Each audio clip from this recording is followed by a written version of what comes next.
Last few lives, we've been late. Not a big deal. We are live. Hello, hello, hello, hello, hello. Hello, hello. Good morning. Don't even. Yeah. I didn't want to get up this morning. I really didn't. We've been late. Ah! There we go. Bow, bow. You have sound on and everything's good? Yeah. Well, Okay. that was Oh, proof yeah, that that was proof. it's proof that sound is on. All right. Sam didn't want to get up this morning. I did not want to get up this morning. I did not want to get up this morning. But we're up.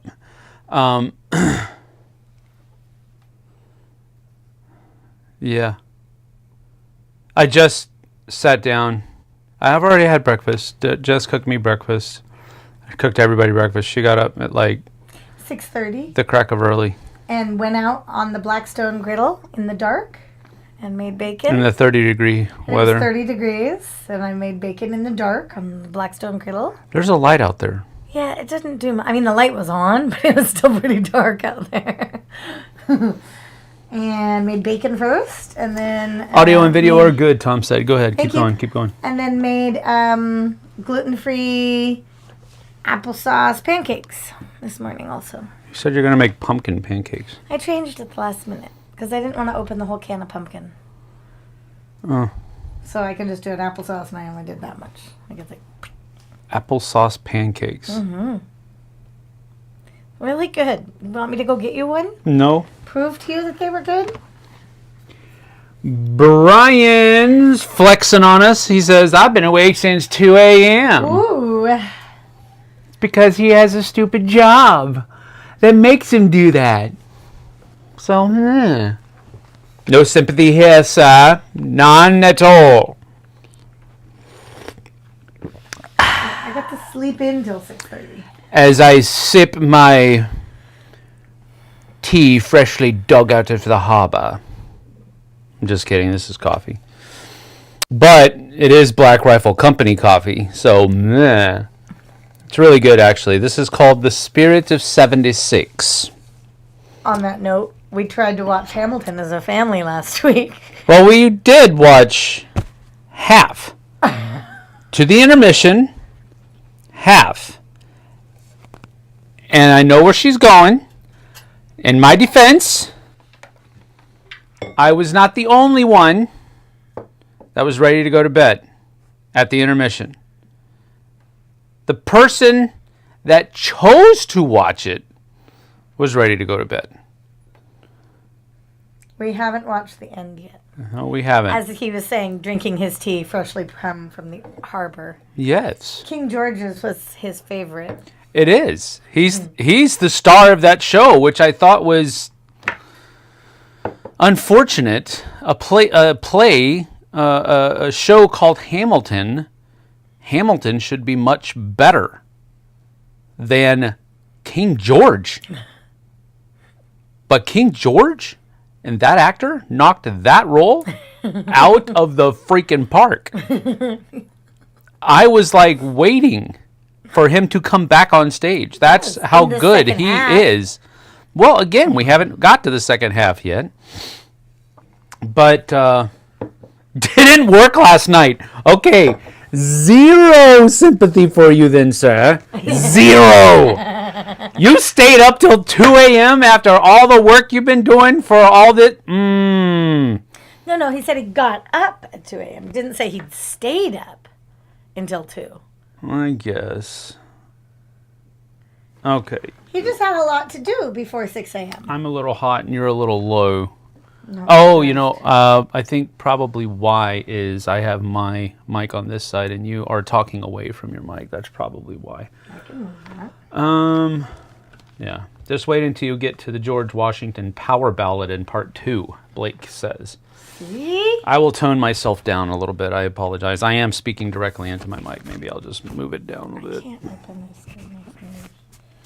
Hopefully that will help. I'm a disaster. That's all. We had a great time yesterday morning. Friday morning, Brian and I spent time doing a co-stream. We streamed to both his channel and mine at the same time, and we were painting the Monster Fight Club containers that Monster Fight Club sent me. I sent one of those packages to him because I don't need two of them.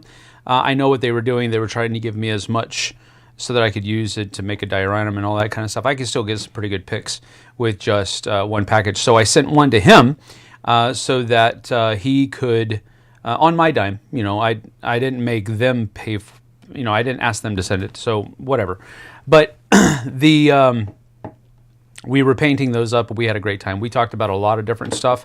It was a fun stream. It was a really fun stream. We talked about how Star Wars fans are sometimes the worst Star Wars people in the world because they're just so critical of that disaster. And we had some counterpoints. It wasn't all just, hating on Star Wars fans. We mentioned some of the plot holes that are in the movies and some of the things that, stuff like, Mary Poppins, Leia, and all of that kind of stuff. So anyway, we talked about that. We painted the containers, just basically distressing them, making them look used and that type of stuff. So maybe we'll show them to you later on. I didn't actually do much more work. I finished up some touch work on that. You didn't do more work yesterday. Is that what you were saying? No, on those, on the containers. It was like you worked all day. Yeah, worked all day. Work. So that's it. You're just a tad bit loud. Me or you? Me. Put it lower. Sam is a little hot. Jesse a little bah. Just wait until you get to the okay. A disaster. I thought Christopher Jackson, who played George Washington, should have won the Tony for that song alone. Yes.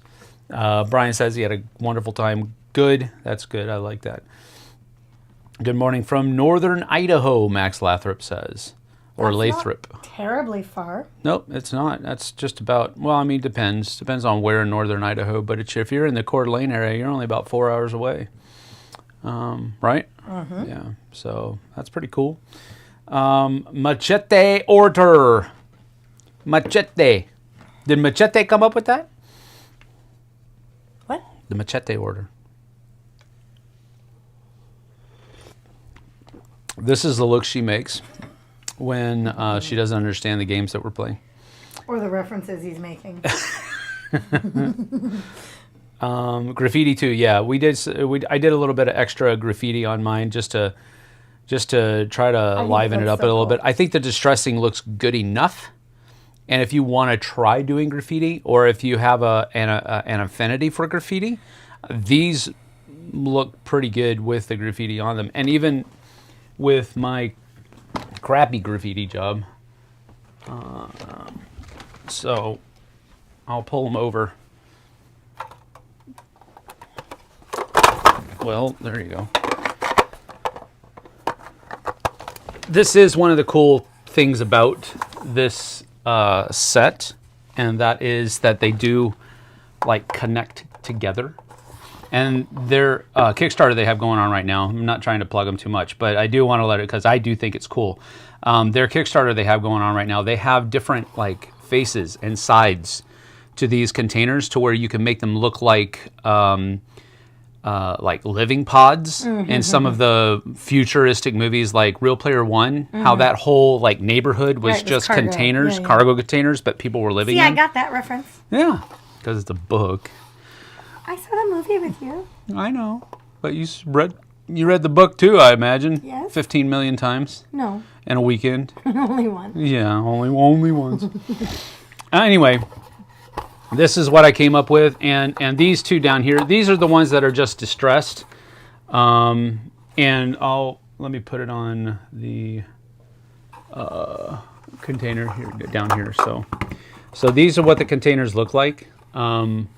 As they're distressed. I don't have any more of the non-distressed ones, but just kind of imagine these without any marks on them. They're just flat blue, flat red, flat green, without any of the distress on it. So that's what that came up with. And then I was like, you know what?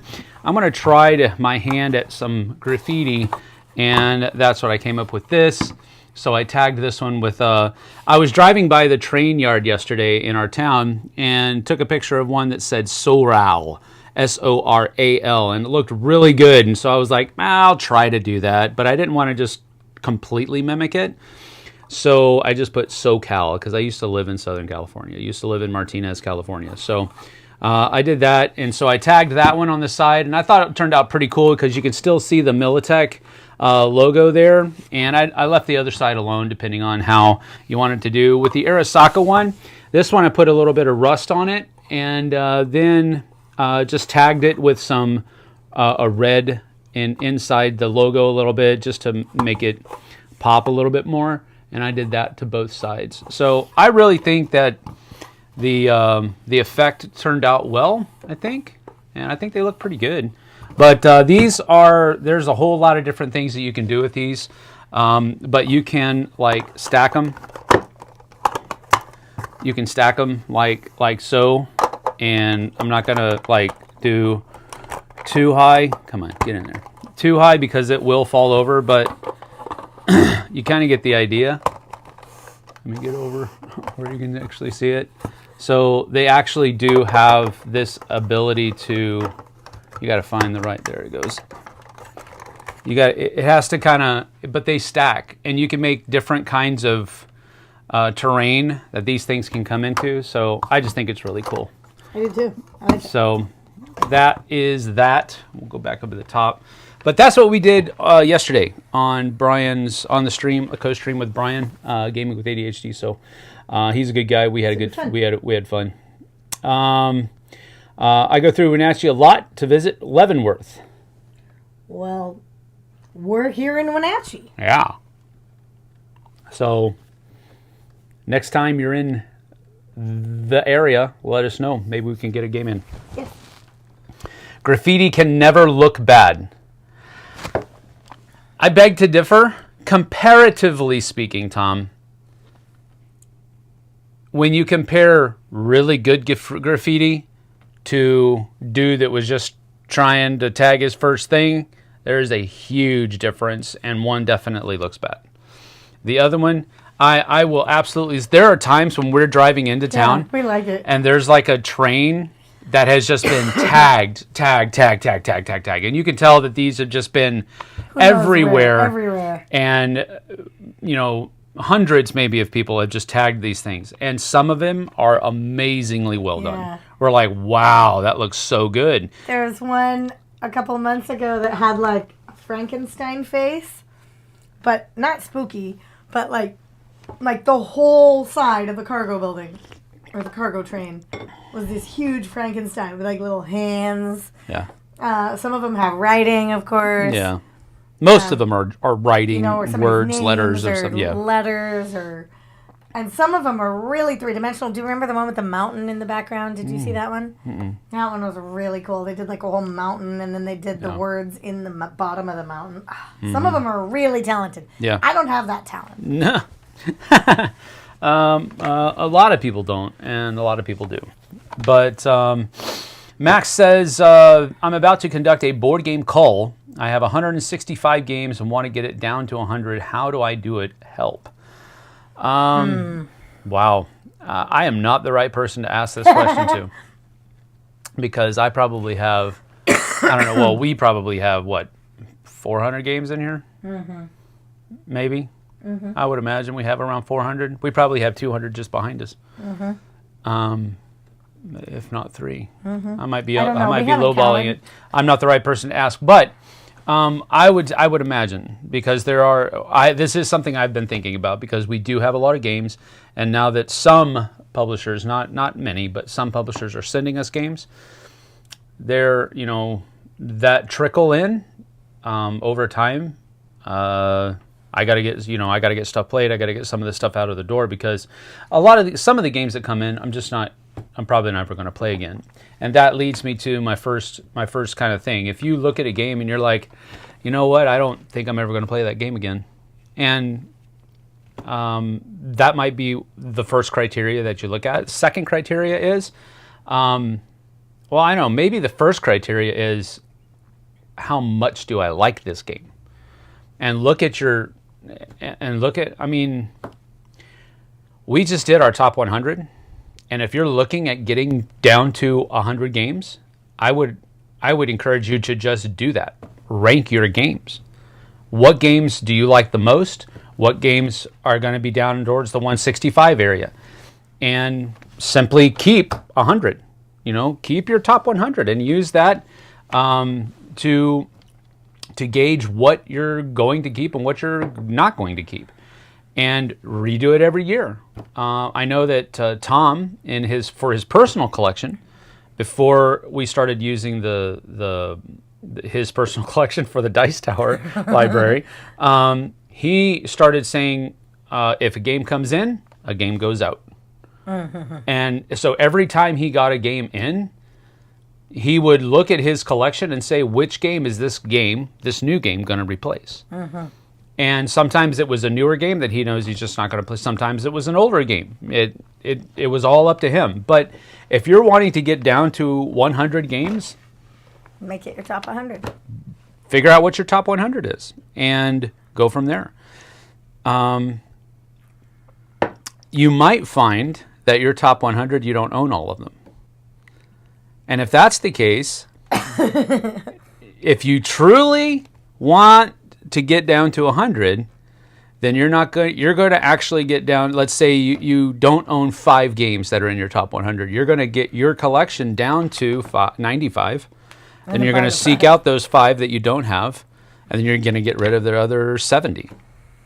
But that's what I would probably do. I would just say, hey, I'm going to get down to 100 games. So I'm going to make my top 100. And if I don't own some of those games that are on my top 100, I will get rid of an equal number of games to make room for those. And your top 100 is the games that you keep in your collection. I say that, but I don't know that I would be doing that. But if your goal is to get down to 100. Right. Take the 100 of the 165 you have. Yeah. Blake says, start with what you don't play, then go with what you don't like. That's kind of the other end of the spectrum of what I was basically telling you. Blake was telling you to go with all of the negative. First. I was telling you to go with the positive. But it's the same thing in reality. You're simply going to look at the stuff that you're probably not going to get to the table anymore. You're going to look at the stuff that you just don't simply like as much as everything else that you have, and you're going to keep whittling down until you get down to 100. But I think the cooler way to go about it would be to make a top 100 list and keep those 100 games and get rid of the rest. Show the bottoms; they're still clean. Oh yes, that's true. So here's the distressed, and then this is what it looks like. Yeah, they can see that on the bottom. So this is what they look like coming straight out of the box. And then the distressed looks like that. So that gives you an idea of the effect, the difference. And yes, we didn't do the bottom because it's the bottom. It's the bottom. Nobody's going to see the bottom.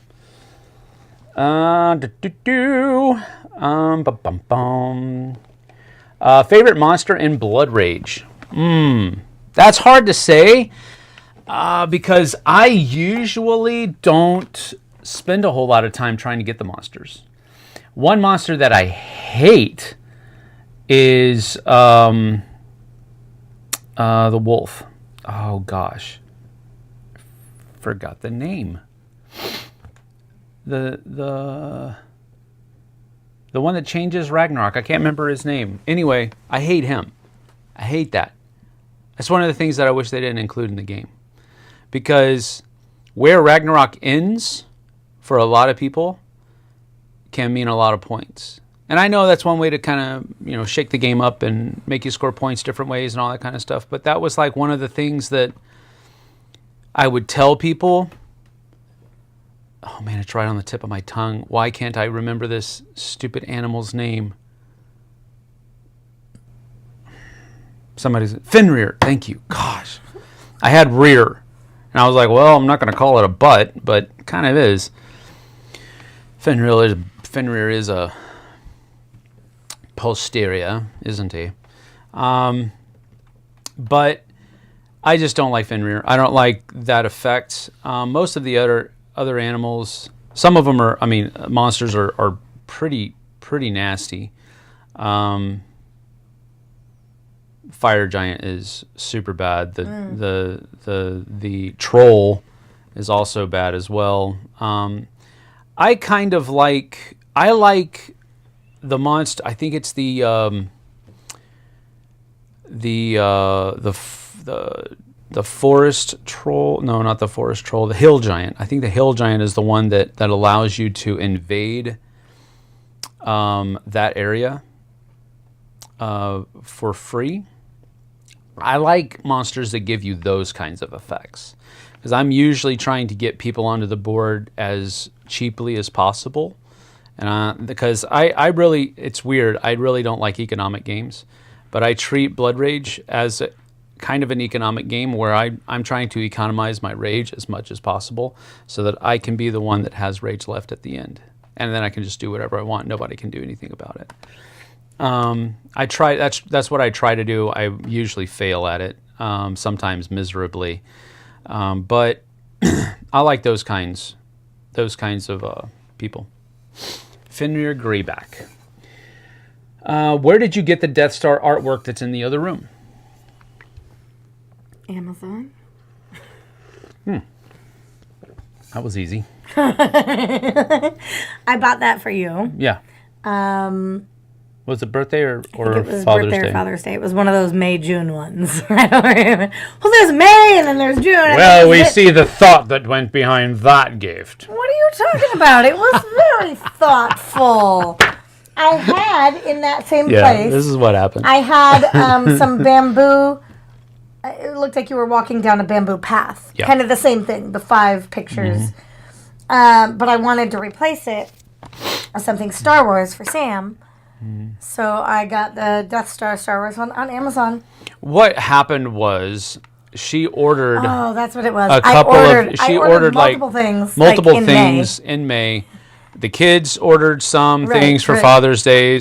She ordered some things for my birthday, and some of them showed up on time, and some of them showed up on Father's Day. Yeah, so we just kind of rolled with it. They all kind of just got jumbled up in the shipping process. That's what I was jokingly referring to earlier. I know I gave it to him in May or June Yeah. of this year, and it was either his birthday or Father's Day. Yeah. Max Lathrop says it's about space for me. If I had more space, I'd keep them. I understood. Yeah, valid. I get that. But if you have to get down to 100, then you why you're having to get down to 100 isn't really the issue. You asked how do I get there? To get down to 100, not why. So I get, we all have those constraints. Some of them have them worse than others. But the how, I think, is pretty clear. Pretty clear. And, don't overthink it.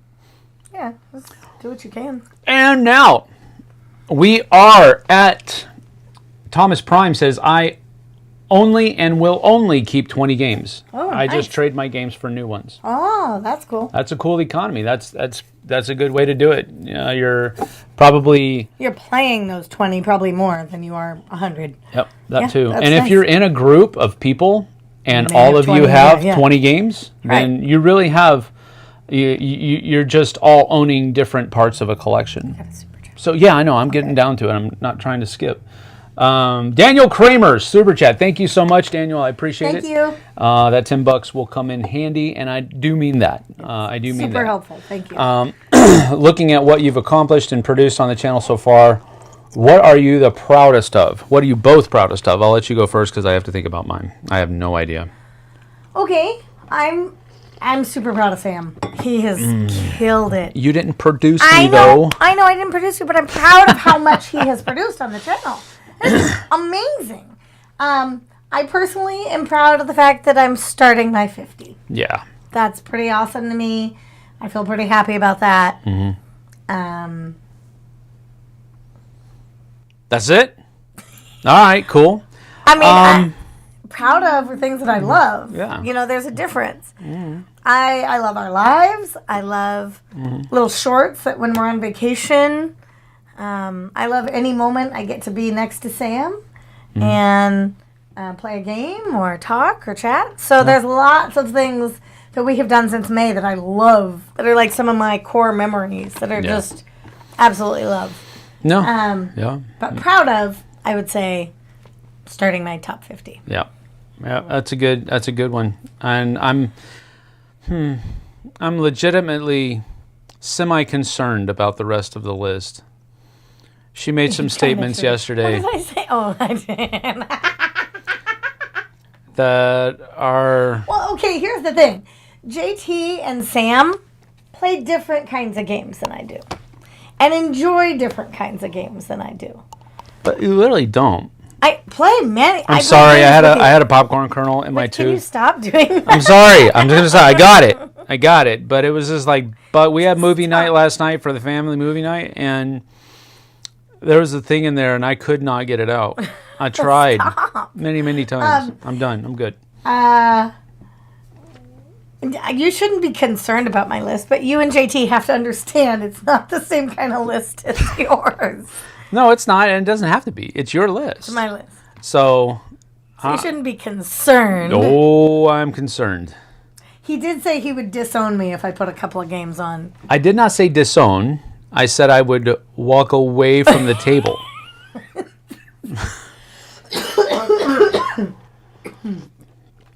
On camera.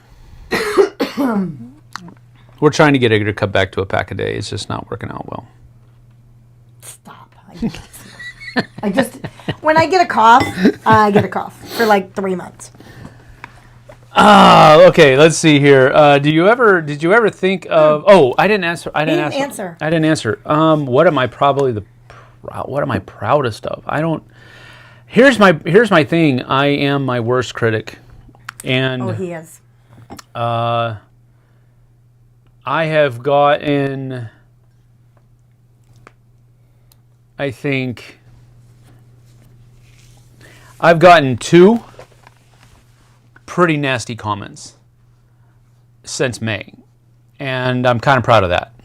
Only 2, because most of the time. And I think it's part of the vibe that we're trying to produce with the channel. We're trying to produce a place of community and a place of positivity and that kind of stuff. So the fact that I've only gotten 2 in what, almost 5 months now, that's a big thing. We're in our 6th month, but it's been 5 months. Yeah. So that's a cool thing, because I think and we are the leaders of this channel, and so us staying positive, I think, breeds positivity for those who are watching us.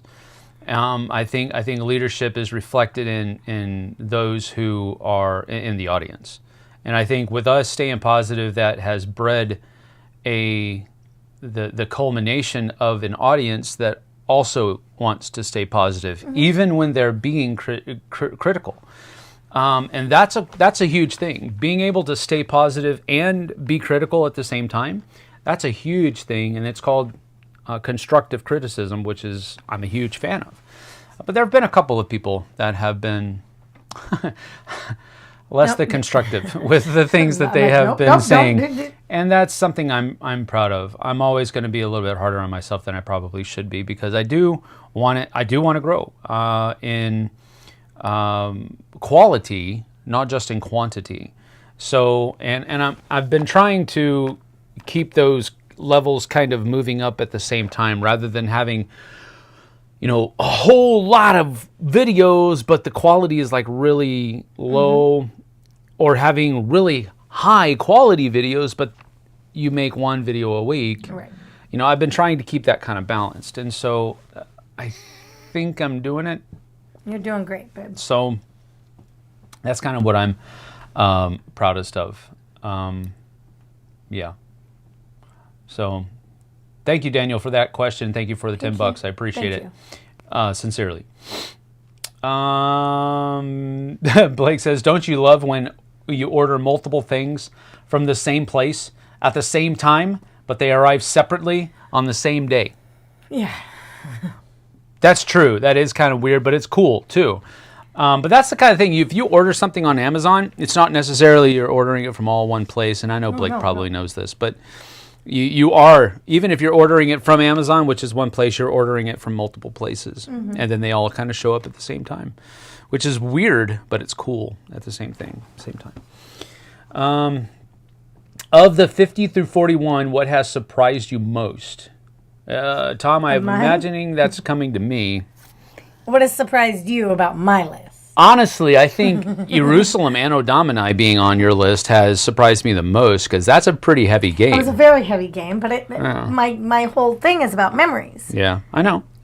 Yeah, and that's kind of the caveat that the whole list is based upon, is that you're going on those memorable things, and the games that you're attributing them to were kind of the catalyst for those memories. Right.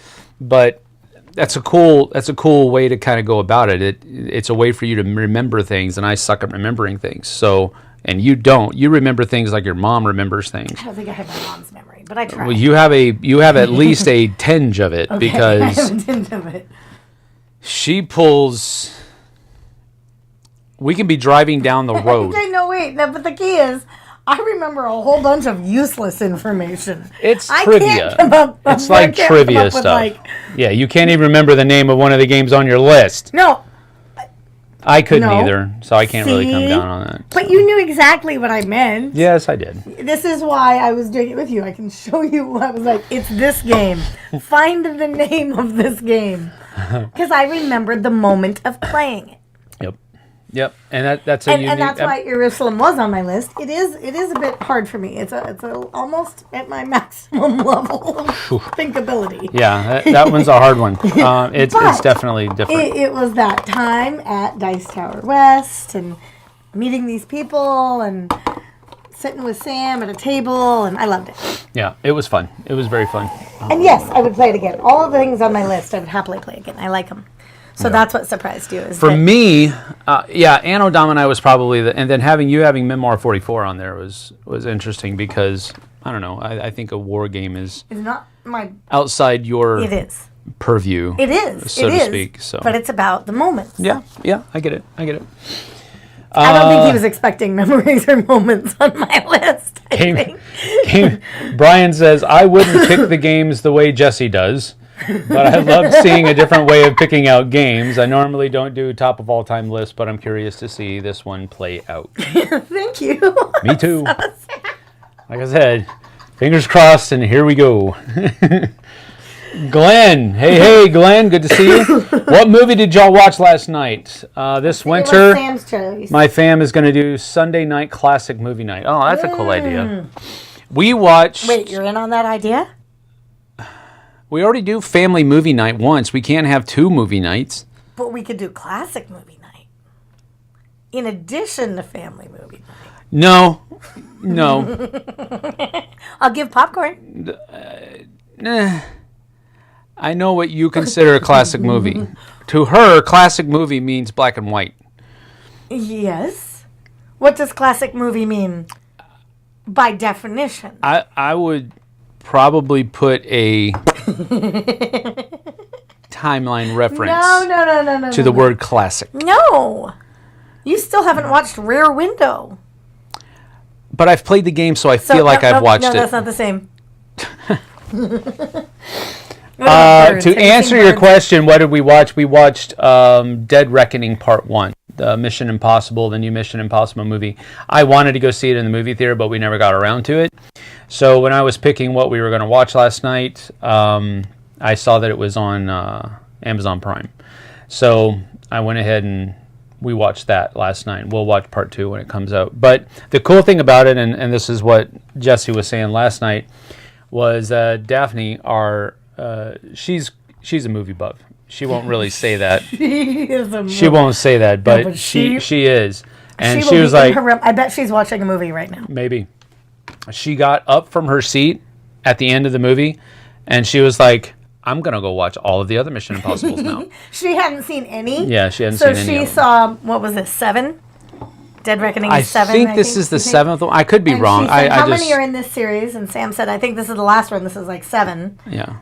And she was like, okay, I'm going to watch all the rest. Yeah. I'm going to go watch 1 through 6 right now. Like, no, not right now. But she was like, "Oh, I want to do it," and I thought that was kind of fun. That's what I told Sam. Mm-hmm. It's funny because we alternate movie night, family movie night. We all get to choose. Mm-hmm. So within about a month or a month, almost sometimes a month and a half ish. Yeah. Within 5 weeks, in theory. Yeah, we can't because of the kids' schedules. Right. We Sometimes can't really get a movie night in each week, but we do try. But first off, movie nights are really important to me. It's always been something that we've done as a family.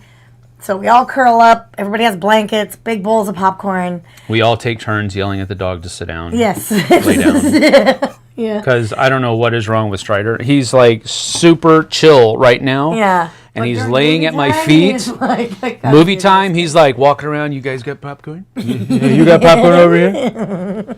I can take some of that popcorn if you want me to take some of that popcorn. And he like gets right up in your face. You got popcorn? So we alternate who chooses the movie. And it just kind of goes in a rotation of like all of us. And Daphne told me last night, so it was her choice for Hamilton, which was, we actually didn't even get to watch till it was like Monday or something. Yeah. It was her choice. She chose Hamilton, and we only got to watch half. So the other half has to come. But Sam's choice was this weekend, and Daphne said, I said, we could watch the rest of your choice. And she said, no, I want to watch Sam's choice. Because I like watching Sam's movies. He has good choices of movies. So I thought that was really pretty nice. Cool. That was really neat that she admitted that she likes the movies. Nobody says that about my movies. But I try to pick movies that I think everybody's going to like, whether they think they're going to like it or not. Right. Well, I do too, but they don't always agree with what I think they might like. Because some of them are in black and white. Or musicals. And gosh. Breaks into song every 3 seconds. Or like Hamilton, it doesn't stop singing. Oh no, the whole so thing. Fast. I told him it was fast. Well, okay, here's the thing we'll talk about, and I will get to the rest of the things. But here's the thing: should you watch Hamilton with subtitles or without subtitles? And I know that Disney Plus has that Hamilton sing-along that you can do. No. Negative. We could all sing King George. I can do that by myself in my head. Anyway, should we watch it? We watched the first half with subtitles, and at the end, I was exhausted. Because I was constantly trying to watch the show and read the words, watch the show, read the words, read. They're saying all that? Watch the show, read the word, watch the show. I've watched foreign movies with subtitles, English subtitles, and I wasn't as exhausted. Watching foreign movies, listening to a foreign language. I understand. And trying to read it at the same time, it was exhausting.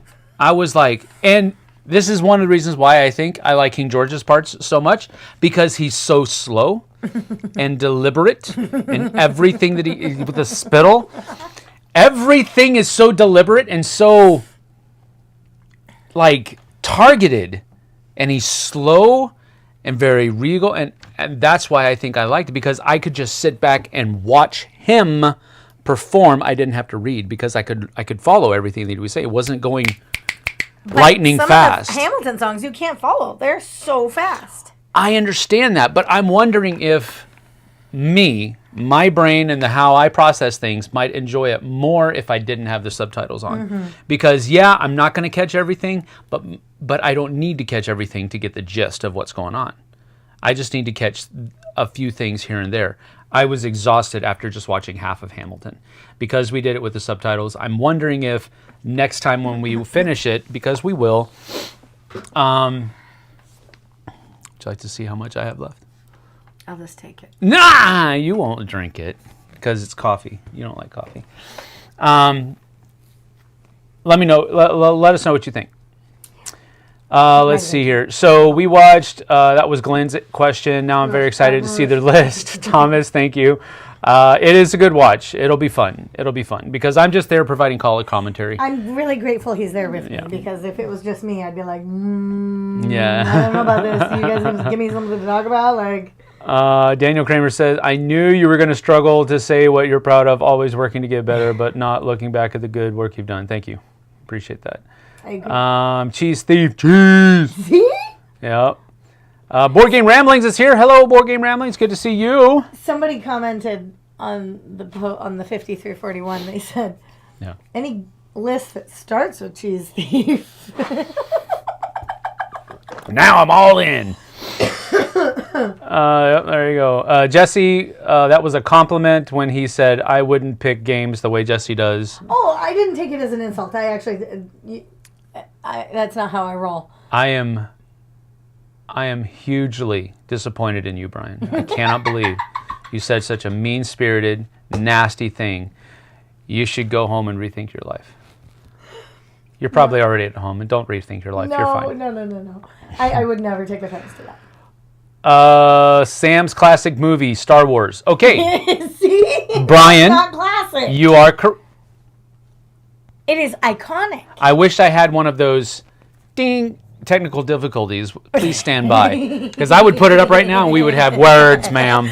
No. Star Wars is Iconic. absolutely classic. Iconic. It's classic. It is But it's classic. not technically a classic movie, I would say. No. Okay, then what is classic? Old. You give me your definition, I'm going to look up what it is. Okay, what is a classic movie? I would Yes. say classic movie is based on a book.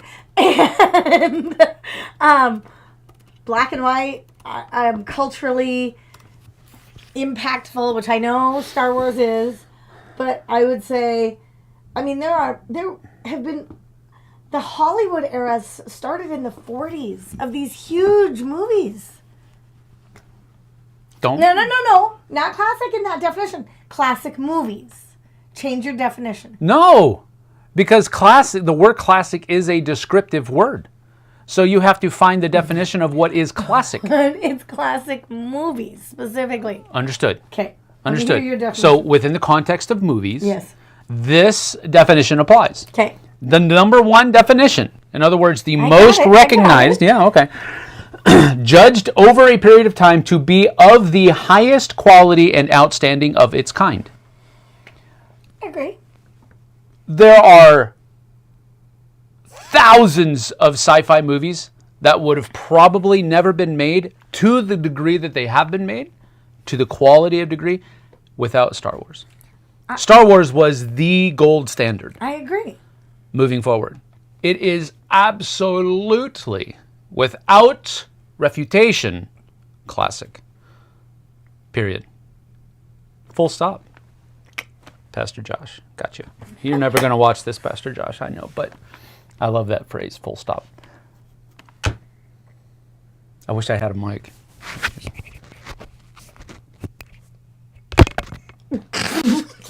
I'm sorry. That probably hurt your ears. I apologize. I'm sorry. I tried not to giggle and then I lost it. Okay. But I would say classic movies specifically. Okay, this is what Glenn says. Glenn says post 1960. So after 1960. So 1960 is the furthest back that his definition of classic goes. You lose a lot there. Wouldn't you Gone with say, the though, that Wind. many of the classic movies Wizard of that you're Oz. probably thinking of were 80s? No. Really? I think classic movies is old black and white. 30s, 40s, 50s. Charlie Chaplin. We don't have regular TV, so you should go back and watch some of the movies that are on Turner Movie Classics. A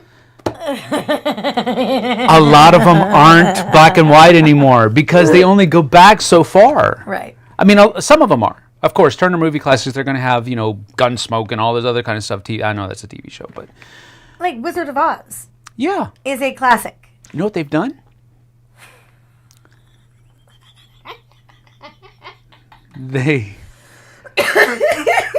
Part of that movie was in color.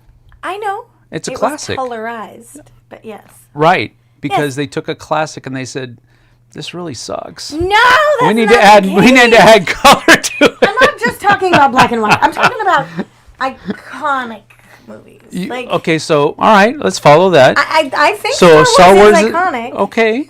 But But So I think but if you iconic really and do- classic are almost synonyms. Okay, but what comes to mind when you say classic movies? Star Wars is one See, because I'm a I go huge Star beyond Wars that. I fan. go like Gone with the Wind, Sure.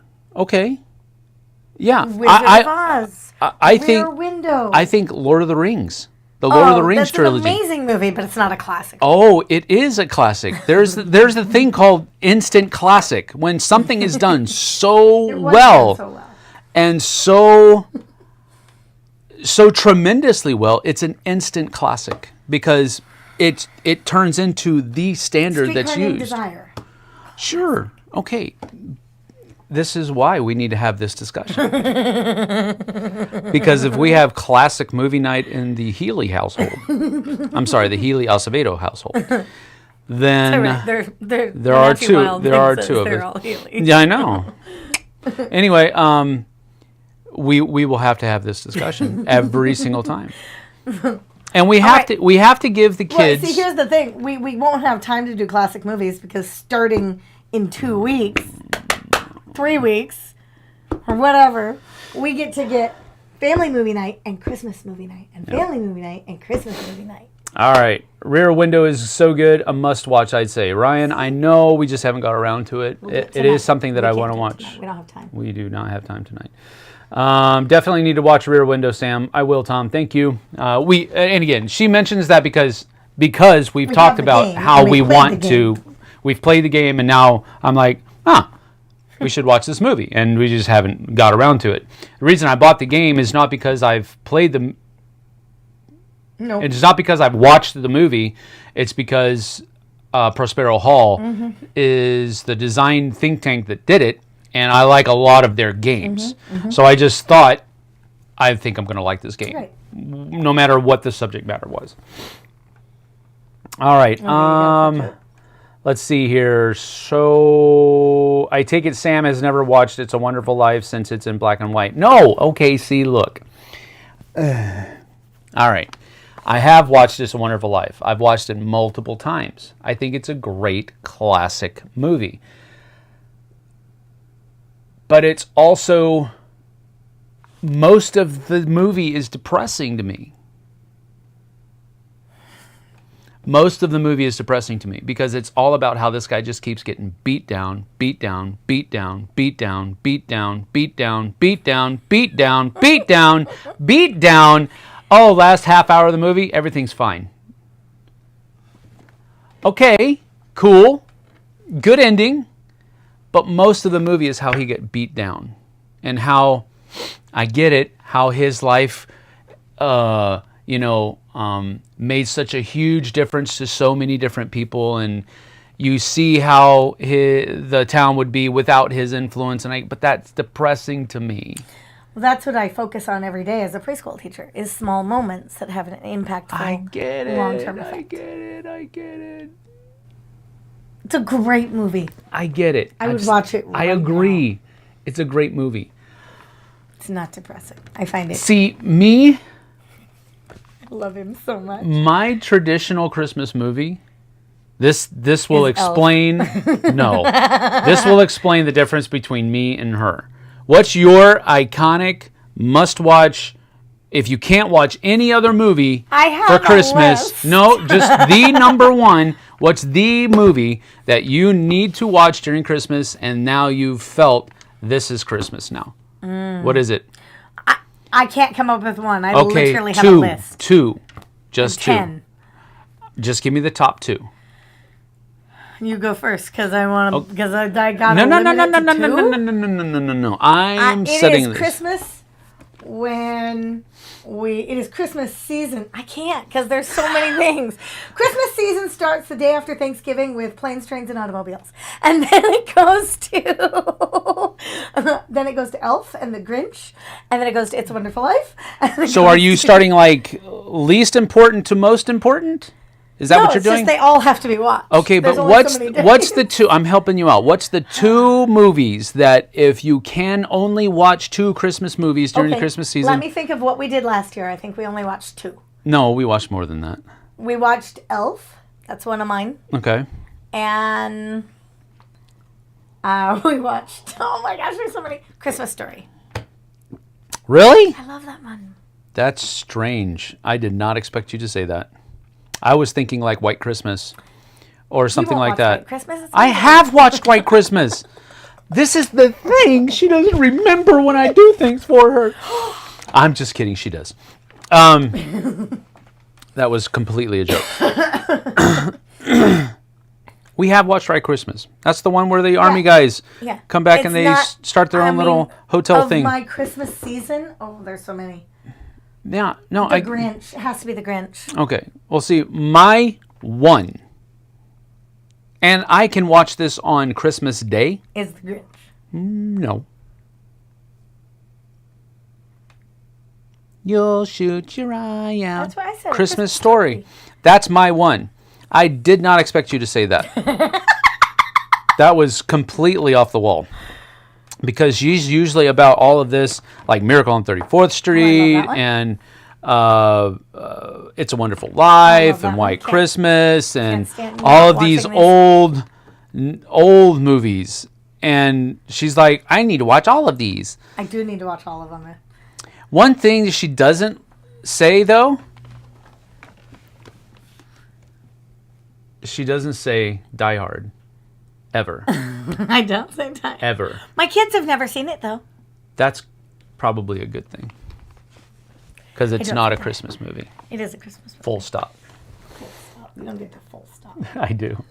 Let's see here. Mission Impossible movies are awesome, but skip number 2, John Woo, slow-mo drove me cray-cray. Yeah, I can understand that. You can't just skip number 2, Glenn. If there's a series, you need to watch them all, especially the first time.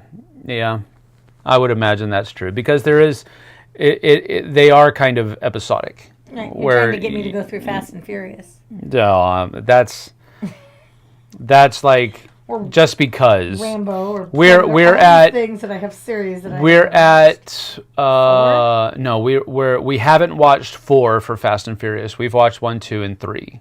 So you've got all the crazy stuff out of the way. So 4 through I think 9 now. It changes course a little bit. It changes course a little bit because 1, 2, and 3 were kind of like blah blah blah, and then they were like, this is just my interpretation. Oh wow, we're making a lot of money, so we need to keep doing this. Yeah. That's kind of where we went to, I think, on that one. So, and they were like, oh, but we made more movie when Dom was in the movies. We made more money when Dom was in the movies, so we need to have him back. Oh yeah, and Paul too. We need to have Paul back. Right. Vin and Paul, they need to be part of it from now on, and so that's how that went. Yeah.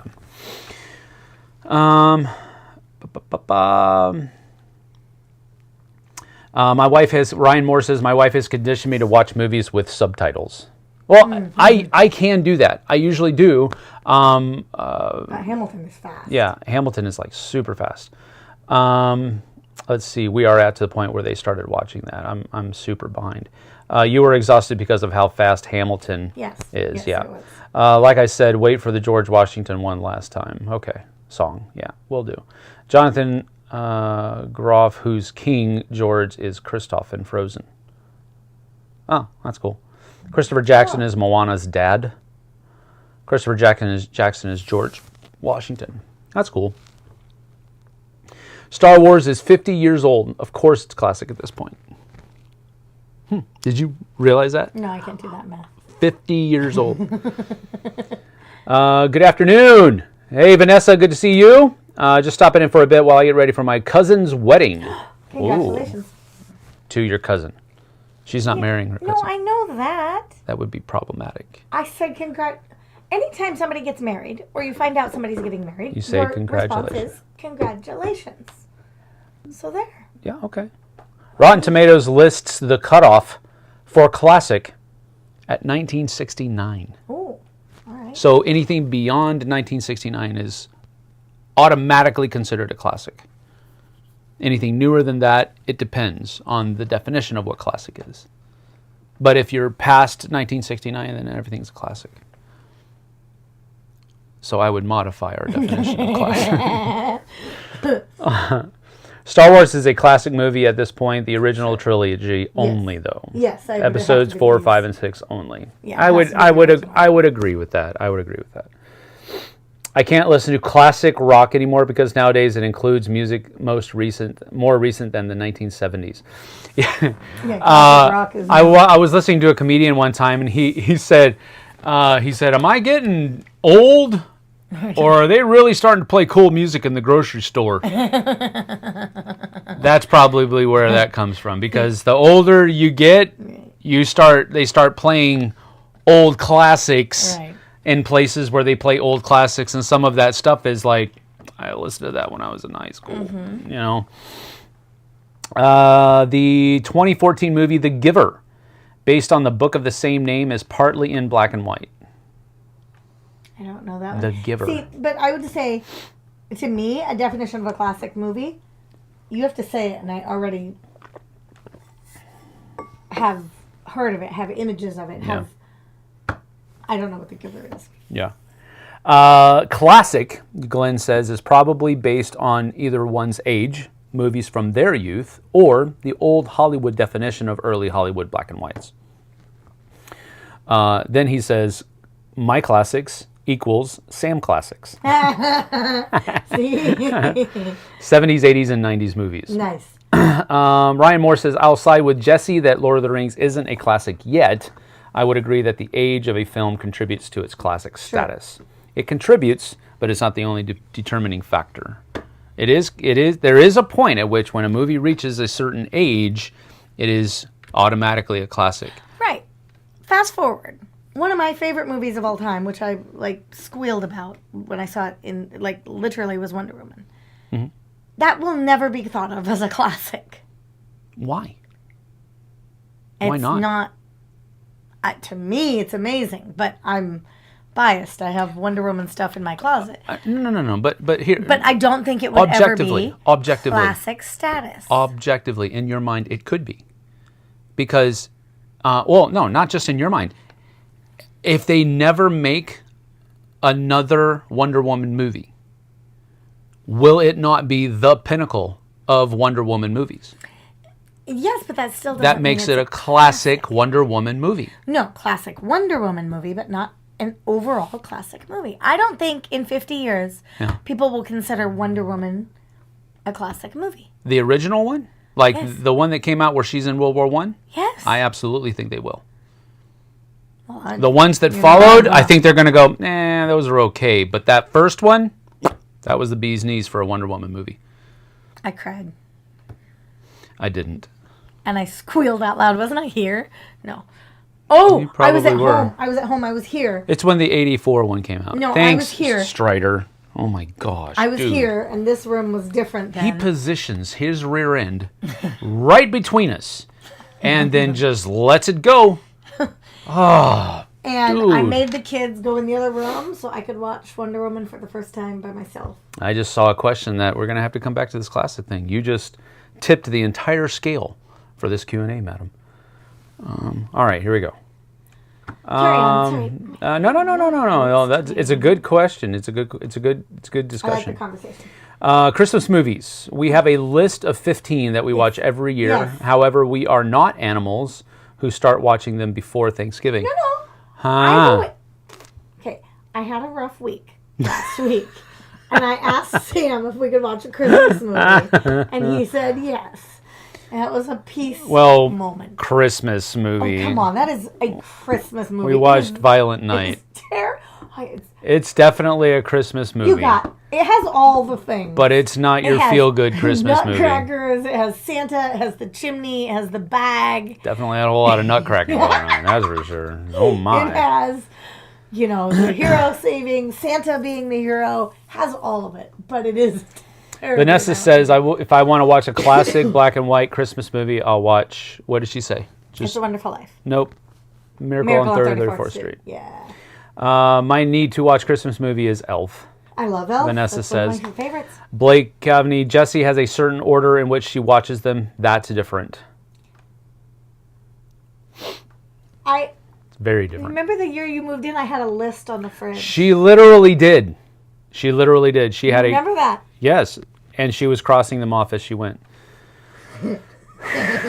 I may not be able to come up with 100 games, but I can come up with 100 Christmas movies. Here's 2 Christmas movies for you, both black and white, one with Jimmy Stewart. Oh, love. It Happened on Fifth Avenue. Yes.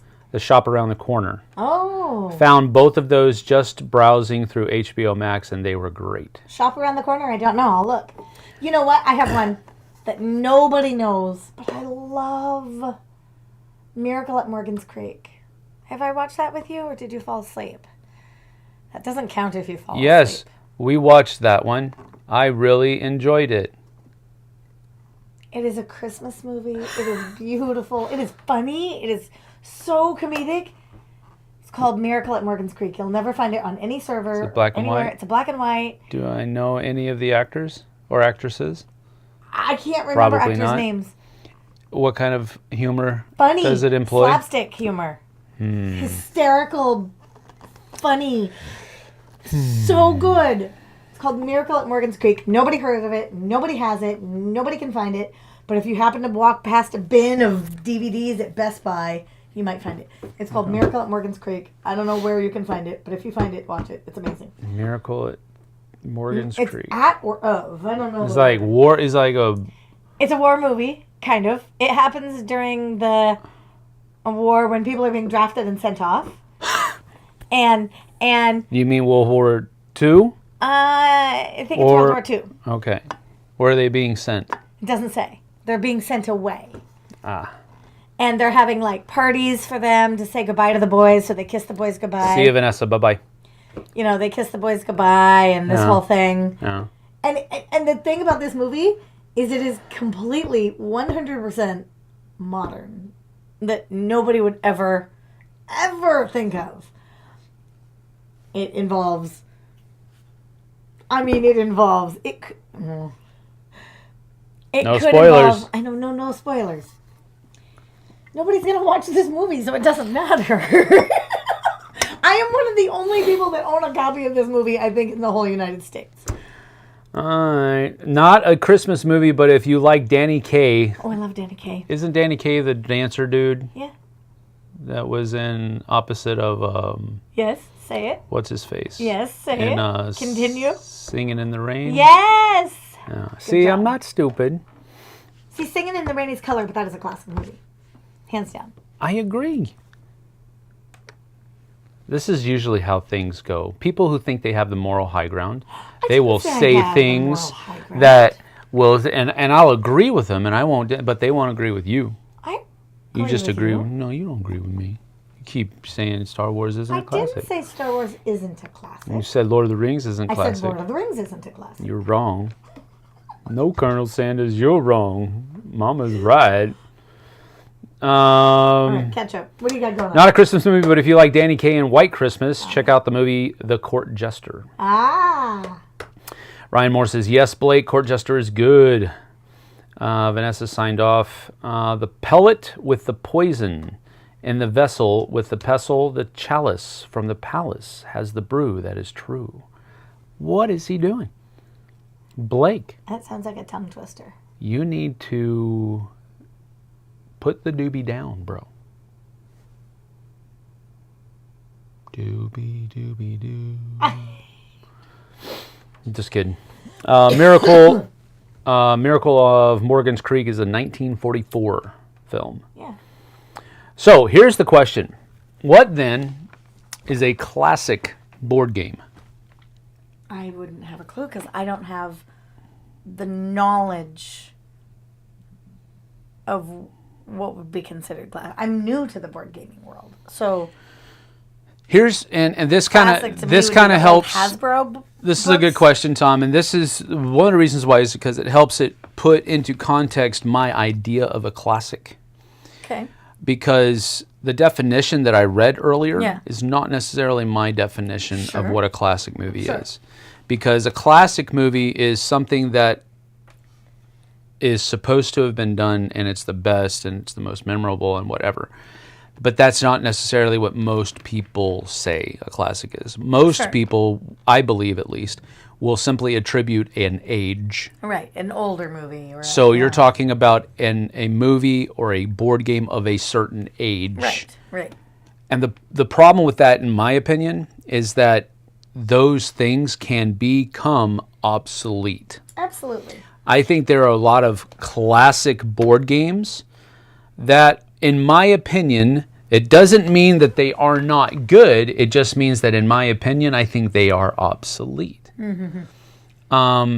Because I enjoy games where not necessarily the person who is the best at it will always win.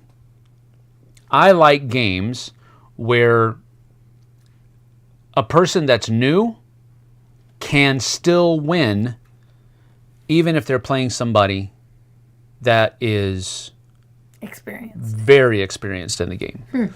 Because there's something that happened, an event card, or a willy-nilly choice that was made that was the right choice, but they didn't necessarily have all of the experience to know that it was the right choice.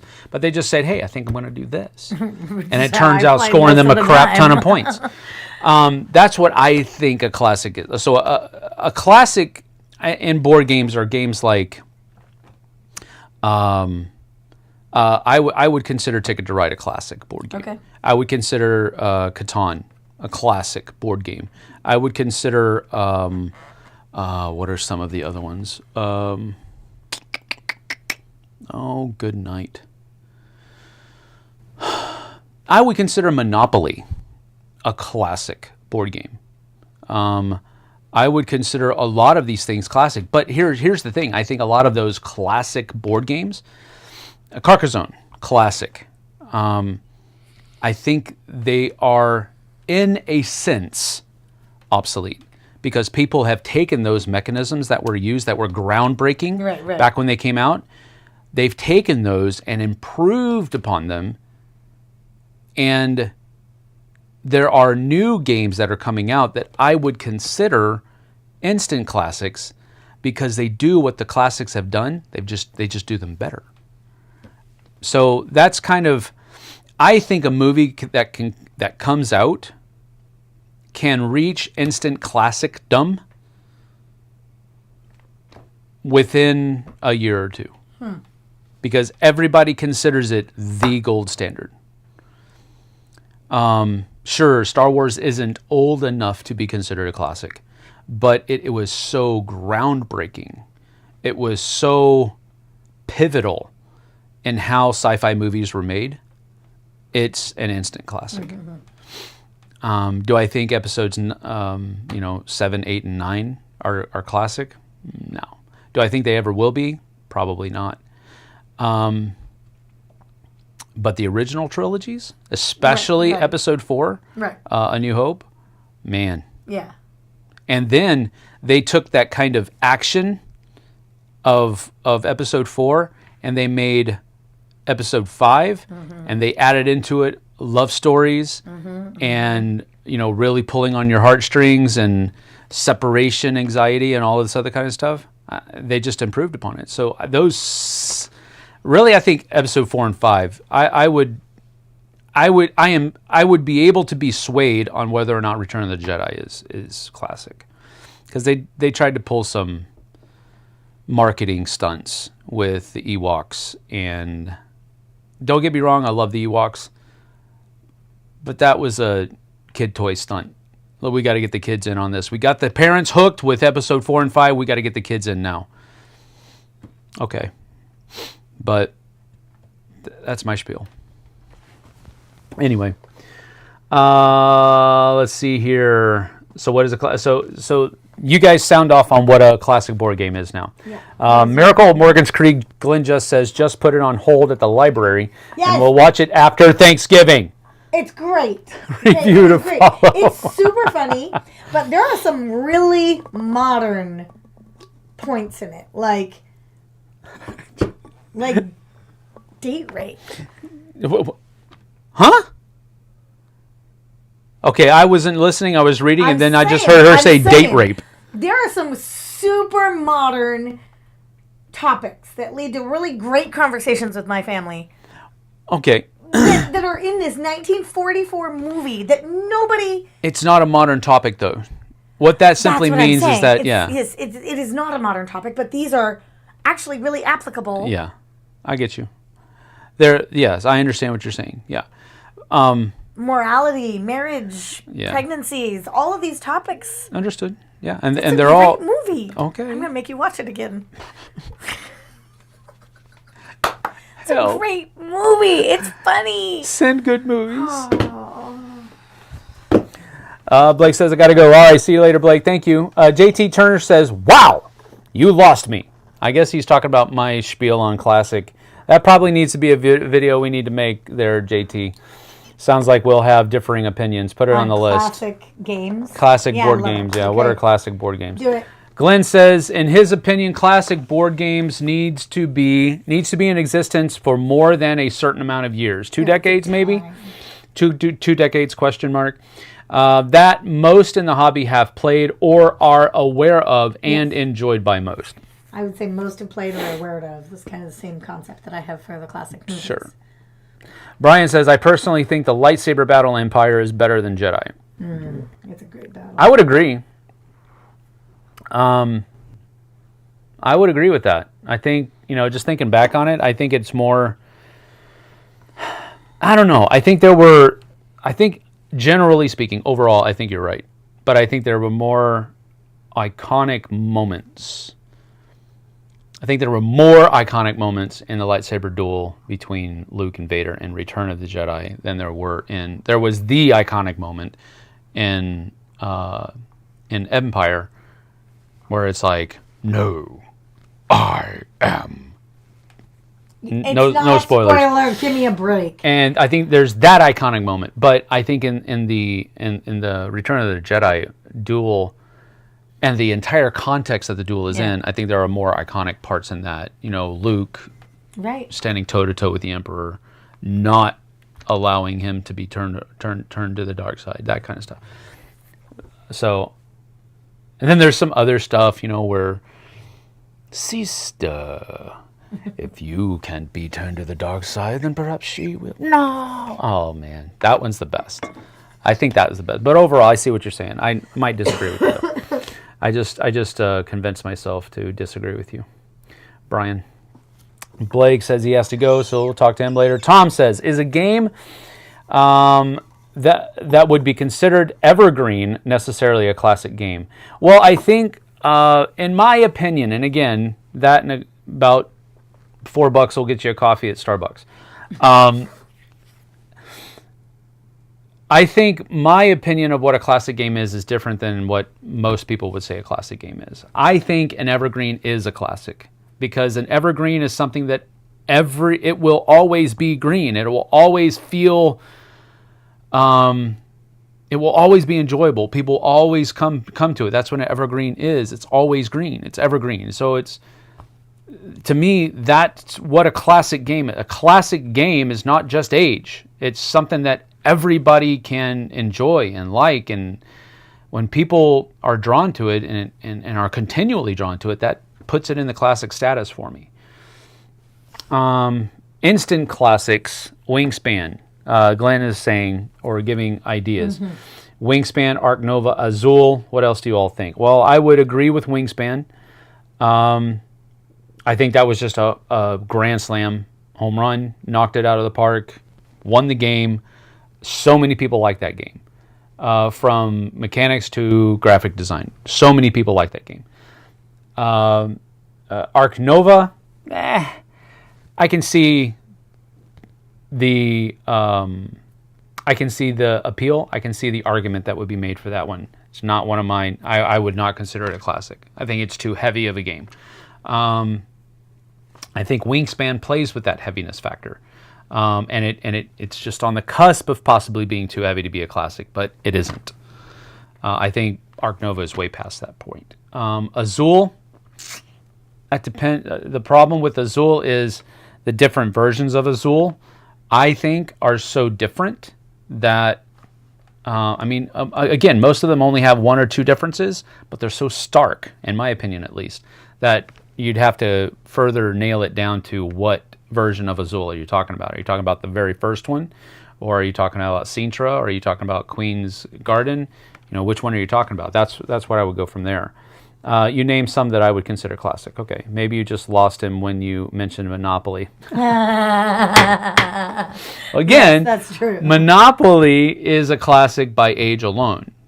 I mean, valid. That whole, it wasn't the original board game. It wasn't the first board game. But in a mass market sense, a huge, wide appeal, everybody has a copy of Monopoly in their house, that kind of idea, in that context, I would definitely say it's a classic.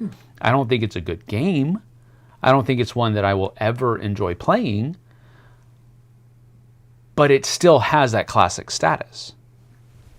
Definition of classic, judged over a period of time to be the highest quality. Yeah, I already read that, JT. You're late to the party, pal.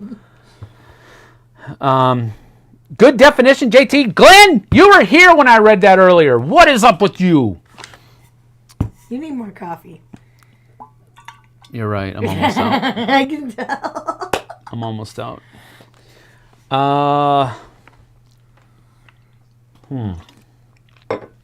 Well, we're at the end of the... I actually made it to the list, to the end of the chat. So we're waiting for more to come up, but we can continue going here. I don't know what we're going to be.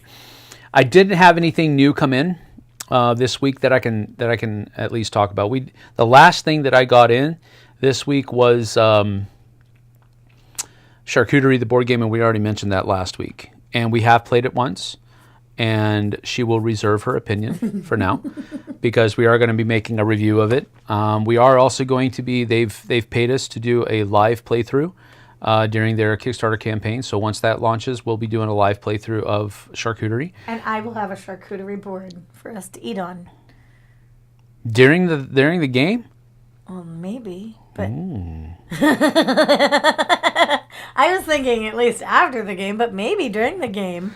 For every piece of meat you play, you get to eat a piece of meat. Eat our way through. You can't.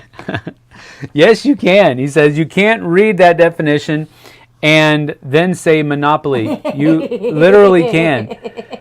Judged over a period of time. Yes. To be of the highest quality. It fails that one.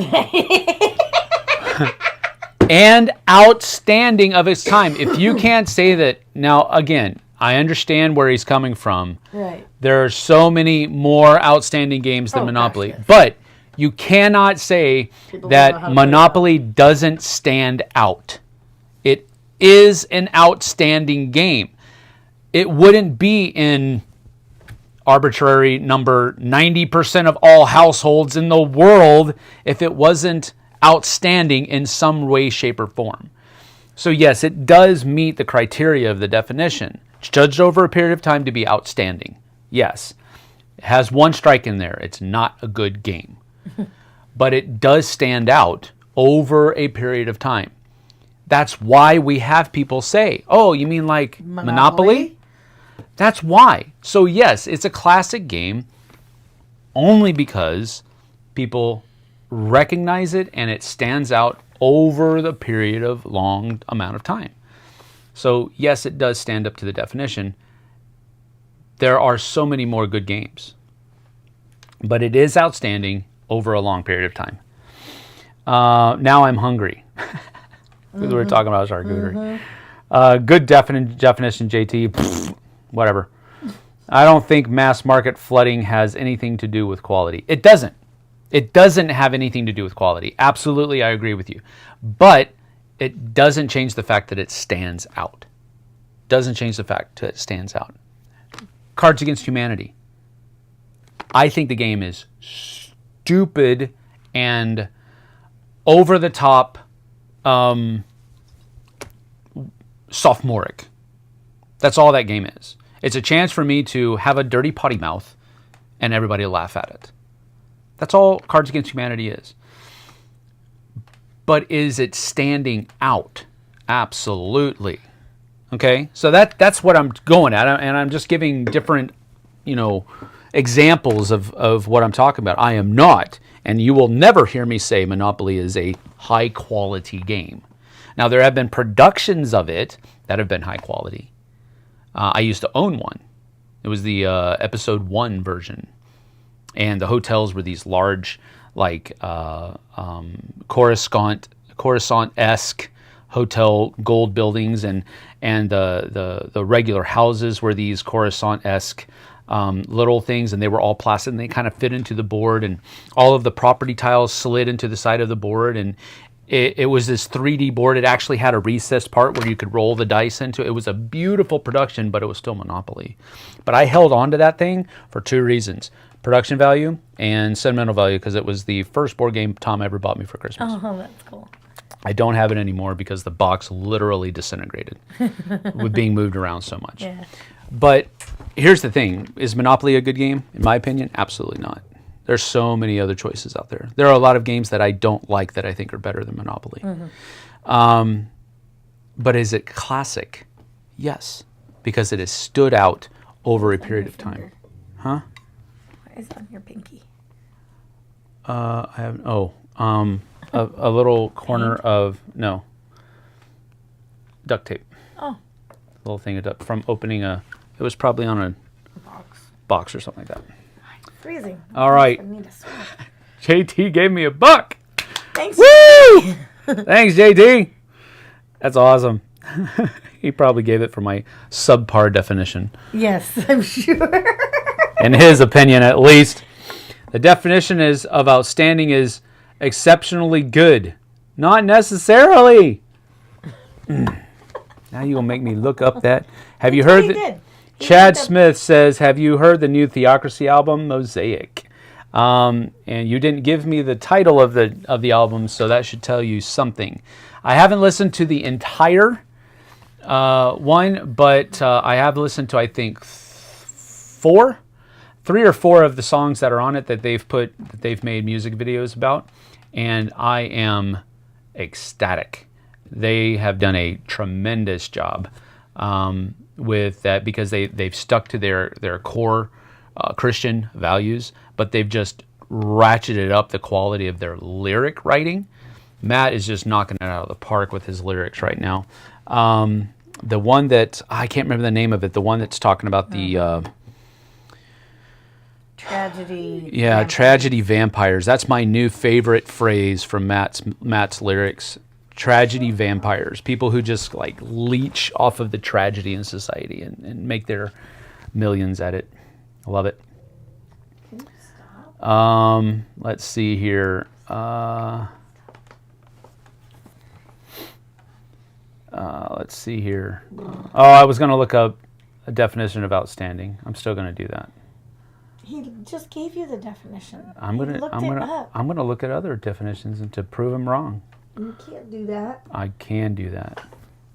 What's the definition of outstanding? Bink. Remaining to be paid. I don't think that helped my argument.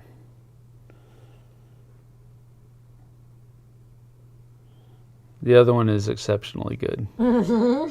See, he looked it up. What does it mean to be outstanding?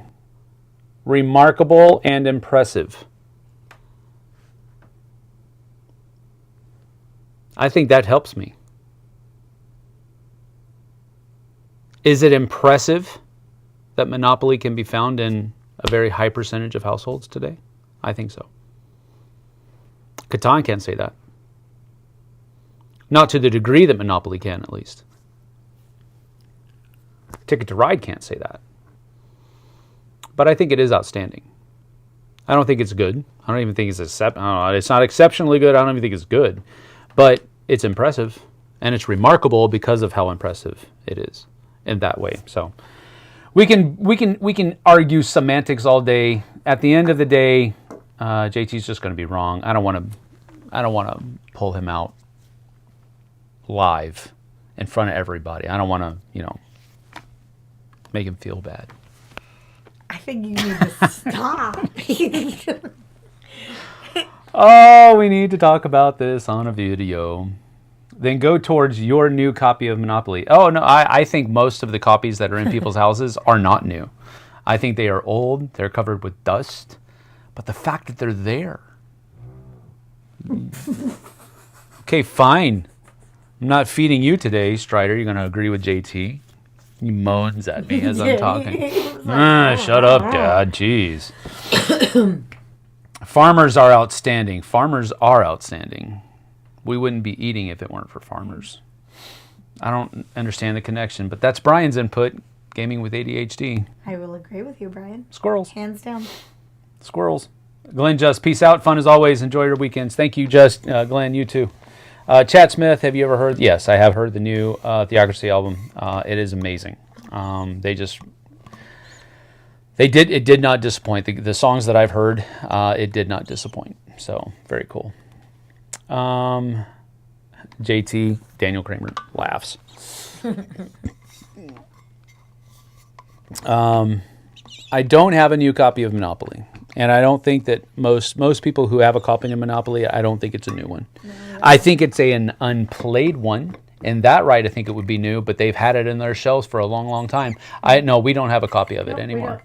The last copy of an Monopoly game that we had was Wenatchee-opoly, which we mailed to our winners. Yes. Well, that was one of the things, just to have that Wenatchee feel to it. I do not want you to play the game. Yes. It's just one of those things that somebody gave it to us and well, we're not going to play it. It was still in the shrink. Yeah. We're not going to play this. So this is local flavor. Yeah. In our prize winner. It went in with our Wenatchee box. We had a whole bunch of Wenatchee items that we we had a whole bunch of we put a whole bunch of Pacific Northwest stuff in there along with a bunch of games. Yeah. And Wenatchee-opoly was just one of them. Wenatchee-opoly was one of them, which is funny because JT can tell us, living in this valley, there aren't even enough to go around the board. That you're a place.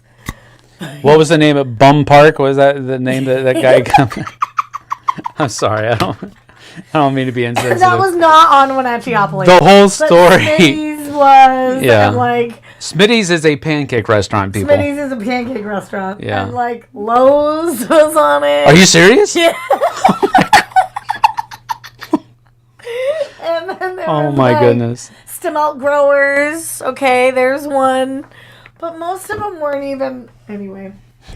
Wenatchee-opoly. Swear, Brian, you need to go to sleep, brother. Brian said, why did the farmer win an award? Don't look at the answer. I don't know.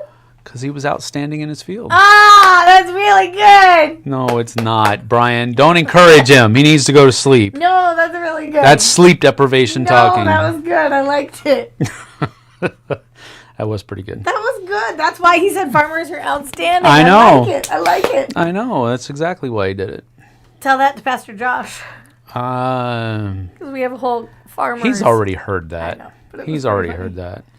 Our church is starting a Christian Academy next year, possibly, if we can get it funded. And our project update for Dune: War for Arrakis. Ooh, I'll have to read that later. But anyway, our mascot is going to be the farmers. Yeah, Garden City Academy Farmers. So that's an interesting connection. Ba-ba-ba-ba. That was a first super on a live stream. Their first super. JT's? Yeah, JT's. Ooh, look at you. Look at you. Let's see. I'm just trying to see if I missed anything. Any games that you're looking forward to that are arriving soon? That's something I missed earlier. You just got your phone update on that. Well, yeah, that one's definitely one that I'm super looking forward to. Dune: War for Arrakis coming in from CMON, but it's still a ways out. I don't think they have. That was just a production update, I think. I don't think it was a shipment update or anything like that. Ones that I have coming in, I've got Carcañeros or something like that from I can't pronounce the name of it was on my list of games from Essen that I was interested in. It's a historical historically based struggle between freedom fighters and an oppressive tyrannical government down in South America. I can't remember what country it is. But that one's a cool one that I'm looking forward to. I'm also looking forward to getting in the 20th anniversary of Amun Re. I had a buddy of mine in Germany, Alexander, and Martina Urbanic. They picked up a copy for me. And then they also picked up a copy of Senjutsu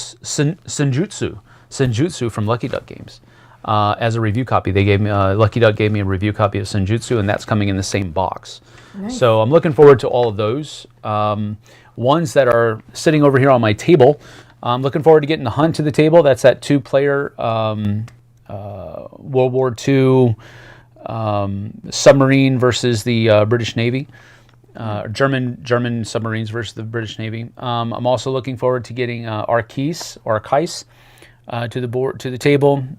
Pax Viking, I want to get that to the table as well. That's looks more like more of a Euro game from Ion Game Studios. I think Ion Game Studios, I think is what it is. I would say Ion. I can read that. Yeah, I'm looking forward to that. So that's pretty cool. We're going to have, here coming up pretty soon, we're waiting for some more stuff to come in for it, but we're going to be doing a paid playthrough of Secrets of the Lost Tomb, which is blowing up on GameFound right now. Mm-hmm. They're almost to 500,000, which is, I don't know how much Chris was expecting to get out of it, but this is like a 10th anniversary edition of Secrets of the Lost Tomb, so check that out. Yeah, check it out. It's going to be pretty cool. I did a preview for it, and we're also going to do a playthrough of it as well.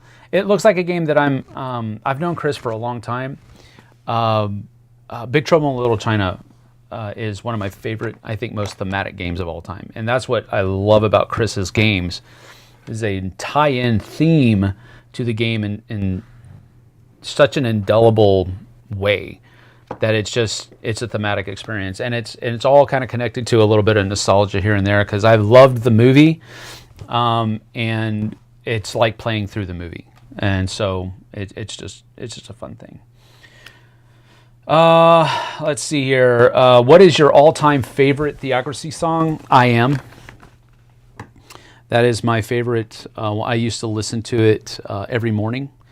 I have a thing where I try. I don't do it anymore. I probably should get back to this, but I try to spend not more than 10 minutes in the shower. I don't think you do that anymore. No, I don't. But here's the thing: in the shower, I think I do. But there's other things that I have to do when I get out of the shower that take longer than that. I know. Strider's itching his ear. He's groaning over there. But anyway. It's like a 9-minute, 45-second song. So I knew that if I listened to that while I was in the shower, I wouldn't be in the shower for longer than 10 minutes.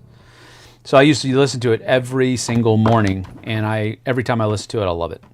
So that's probably my favorite. It's from their, I can't remember the name of the album now. The one that has like... What was that? Blood. I can't remember the name of it. Can't remember the name of the album, but I Am is the name of the song. That's my all-time favorite song, Chad. I thought someone dropped you $10 in one of our plays not too long ago. No, what it's saying, JT, is that it's your first super on a live stream. It's the first time that you've put a super chat on there, so that's what it means. Apiary shows up today. That's cool. That's a new one. And Last Light should be coming soon, I think. Yeah, Last Light hasn't shown up yet. I'm getting really kind of bummed. Everybody is like saying, hey, look what I got. And I'm like, crickets over here. It should be coming. I know, it should be coming soon. But I'm really looking forward to that one. I'm super happy for Roy and how well Last Light is being received, because he did his homework on that one, let me tell you. Hi, buddy. You want to come say hi? Come here. Come up. You come say hi. I know. I got my phone. Say hi, everybody. Look at my neck. I see my neck. Hi. Yes, he's a puppers. Yes, he's a puppers. Oh, he likes the ear scratch, Papa. He likes the ear scratch. Okay, go back. No, You gotta focus. we are focused. I'm not focused. Hi. First and last, he says. Look at you. All right. You just want to Okay, that's say cool. hello. You're actually trying to push me out of my chair. No, he's, All right. he's just pushing Push away back, from push mine. back. Whoa, guys. I Okay, love Strider. you too. Yes, I love you. What in the world? Clearly, this is our life. I love you. It's true. You've got to stop. All right, down. Down. Stop playing with it. Down, boy. You All right, focus. good boy. Good boy. Sorry. I'm really excited for Last Light. JT says, yep, that is absolutely true. He'll never get that copy of Monopoly with that attitude. Oh, I got you. Yeah. Let's see. So we were talking about things that we were excited about getting to the table and stuff like that. There's also a lot of... I want to play my Princess Bride game. Yes. Yeah, we want to get that done. I'm actually excited to try that out because of the storybook I like nature the of it. storybook stuff. Yeah, so I think that'll be cool. That'll be cool. We need to play Indiana Jones Sands of Adventure some more. That was fun. That was fun, actually. We played that live. That was that was surprisingly fun. What can we play with the kids? We have a couple hours today. Yeah. Yeah, we could. No, we don't. No, we don't have any time. That's but true. We could. You got to go press some cider, apparently. No, I don't have to. I just said I could. Because if that's the case, then we all go at 1 o'clock and just be at the event for an hour or two.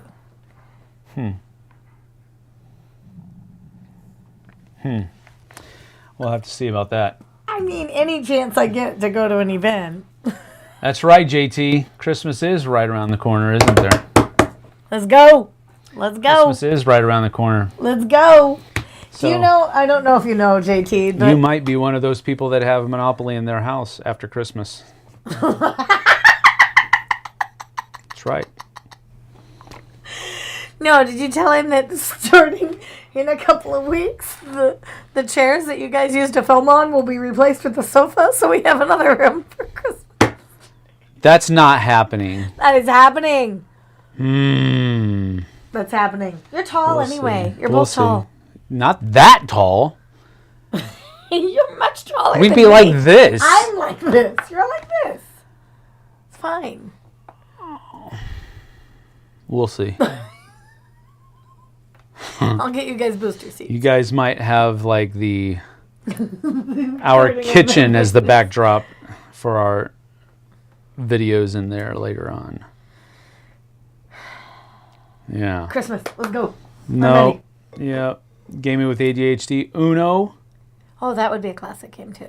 Classic game, yes. I would say so. Yes. But I would imagine it's one of those games that is classic, but not good. I mean, I don't know.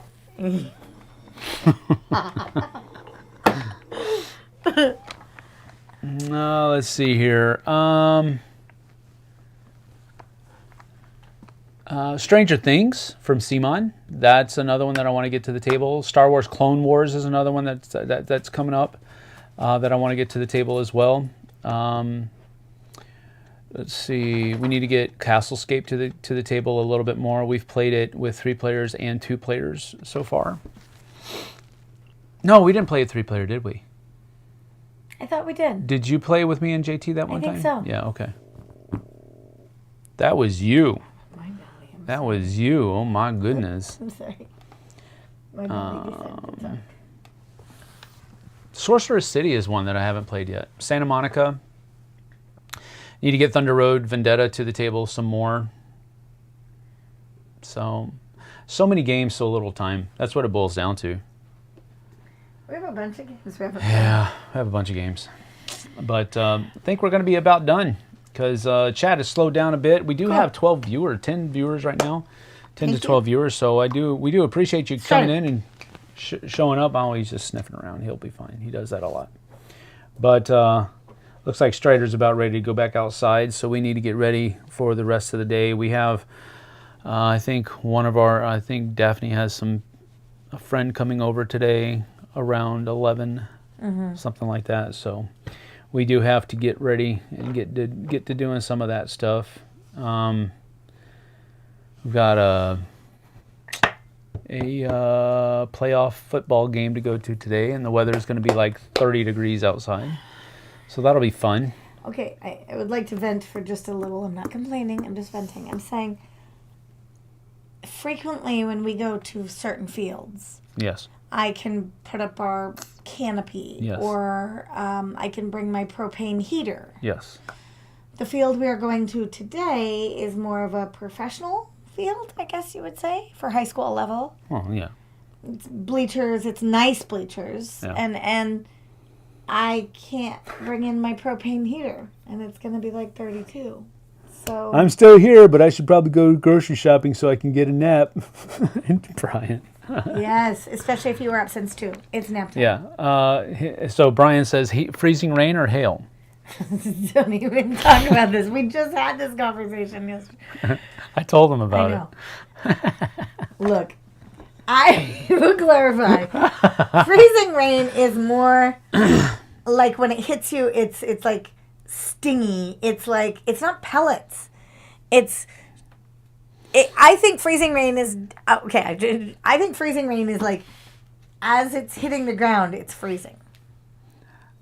Yeah, that's what freezing rain And is. hail is little pellets coming from the sky. So what we had was hail. No, it was not. Who's hail? It was not.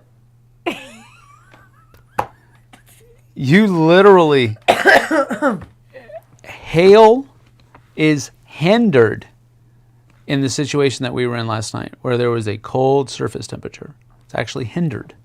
In other words, it's less likely to happen when it's cold outside. We did not have hail.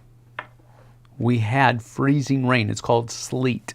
No, sleet is different than freezing rain. Literally, freezing rain and sleet are the same thing. They are synonymous. I lived in Alaska for 4 years, and the Inuits in Alaska have 71 different types of snow or precipitation that can happen in the winter months. 71 different types. Mm-hmm. You have crunchy snow and fluffy snow and powder snow and deep snow and hail and freezing rain. And so hail is not snow. I'm telling you, precipitation that can come from the sky. Yes. There are many different types, and freezing rain is different than sleet. You said a very important word there. Different types. Yes. Yes. So freezing Sleet rain is different and than hail. Sleet is different than freezing rain. Different types, yes. And it's also different from hail. Yes. Yes, it is different from hail. Yes. What we had was hail. No, it wasn't. It totally was. Super was not. It was. Nope. Would you quit making me laugh? Every time you make me laugh, I cough. All right. Have a great time, y'all. We're going to get on out of here. We do appreciate you guys joining us. Even much. if JT showed up just to be adverse. No, he had to heckle. Yeah, he had to heckle. I love it. I know. I'm grateful. That's fine. Heckling, adversity, same thing. I enjoy it, though. Thanks for showing up, everyone. We appreciate you. Thanks for being here, and we'll see you guys and gals on the flip side. Bye. See you later. Take care.